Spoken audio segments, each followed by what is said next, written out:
Isa ka din ba sa nandidiri at natatakot sa mga umaali-aligid na ipis sa iyong tahanan? Kung ganon, ang video na ito ay para sa'yo. Pag-uusapan natin ngayon kung paano tuluyang mapapalayas ang mga ipis sa iyong tahanan. Pero bago ang lahat, kung bago ka pa lamang sa channel na ito ay huwag kalimutang mag-subscribe at pindutin ang notification bell para lagi kang updated sa mga bago naming upload. Ang ipis ang isa sa mga insekto na pinandidirihan, tinitilian, at kinatatakutan ng karamihan sa atin. Ito ay isang uri ng insekto na matatagpuan sa kahit saang sulok ng mundo. May tuturing din silang mga peste dahil kaya nilang magkalat ng iba't ibang uri ng mga sakit. Madali lang nilang maikalat ang mga dumi at mikrobyo dahil kaya nilang lumipad at gumapang kahit saang sulok ng bahay. Isa ang sakit na salmonella ang maaring makuha na dala ng ipis. Isang nakamamatay na sakit kapag hindi naagapan. Kaya talaga namang dapat katakutan ang ipis. Ngunit paano ba maiiwasan o mapapalayas ang mga ito sa ating mga tahanan? Narito ang ilan sa pwede nating gawin. Tiyakin na malinis ang bahay. Nakakatulong ang malinis na tahanan para hindi maakit ang mga ipis na manirahan dito. Kadalasan, ang mga ipis at iba pang mga peste ay naninirahan sa mga lugar na madudumi. Kaya naman, panatilihing lagi na malinis ang ating mga tahanan upang hindi ito pamahayan ng mga ipis at iba pang mga peste. Mothballs o alkamfor. Ang amoy ng alkamfor o mothballs ay kinaayawan ng mga ipis at iba pang insekto sa bahay. Kaya naman isa ito sa epektibong pantaboy na pwede mong gamitin kung kapos ka sa budget. Karaniwang mabibili ito sa murang halaga lamang.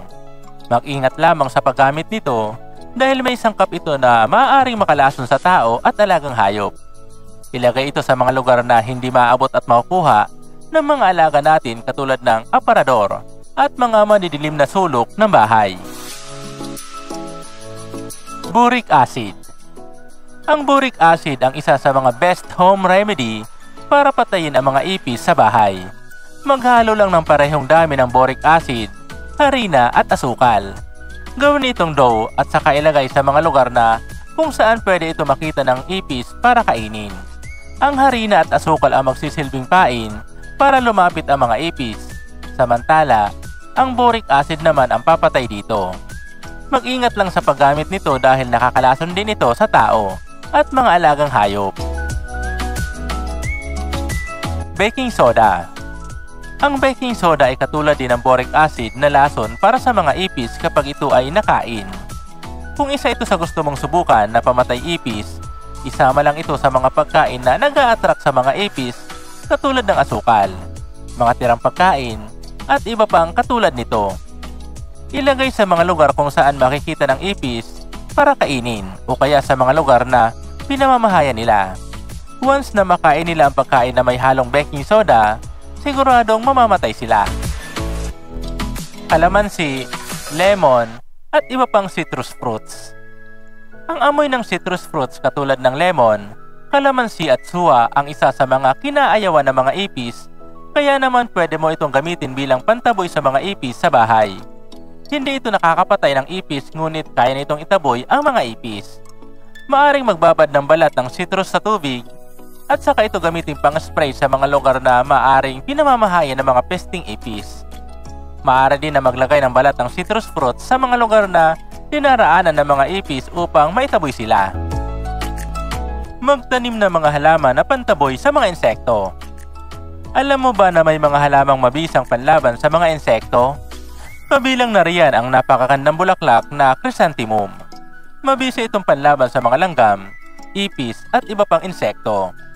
Maganda rin na mayroon kang tanim na mint, tanglad, pandan at oregano. Kaya nitong itaboy ang mga insekto katulad ng ipis at iba pang insekto na umali-aligid sa bahay. Pag-spray ng insect repellent. Maraming mga available insect repellent ang mabibili sa mga pamilihan. Kaya naman isa ito sa mga remedyo na maaari mong gawin. Mag-ingat at sundin lamang ng mabuti ang paraan kung papaano ito gagamitin ng tama.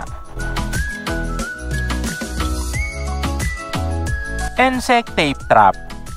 Ang insect tape trap ay mabisang paraan din para mahuli ang mga ipis at iba pang insekto na umaaligid sa mga sulok ng ating mga tahanan.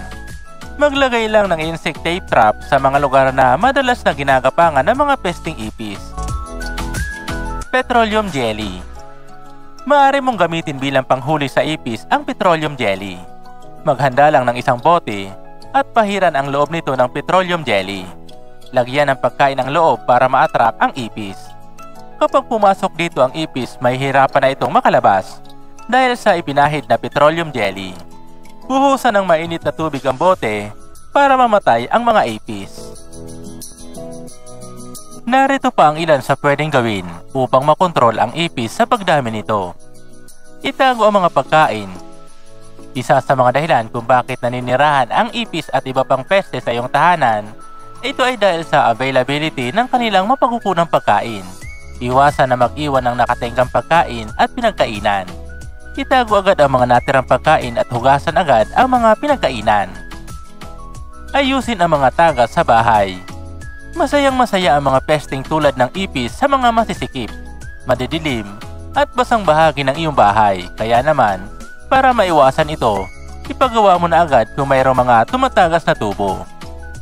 Ang mga naiipong tubig ay maaari ring pamahain ng lamok, kaya naman siguraduhin walang marumi at stagnant na tubig saan man sa loob at labas ng iyong bahay. Sang-ayon ba kayo sa mga nabanggit na solusyon upang maitaboy ang ipis sa bahay? At kung mayroon kayong ginagamit na pamatay at pantaboy ipis, ibahagi lamang ito sa comment section at babasahin namin ito. I-share na din ang video na ito sa iba para madami pa ang makaalam tungkol dito. Ito pong muli si UCL. Maraming salamat po sa panonood. Hanggang sa muli po. God bless.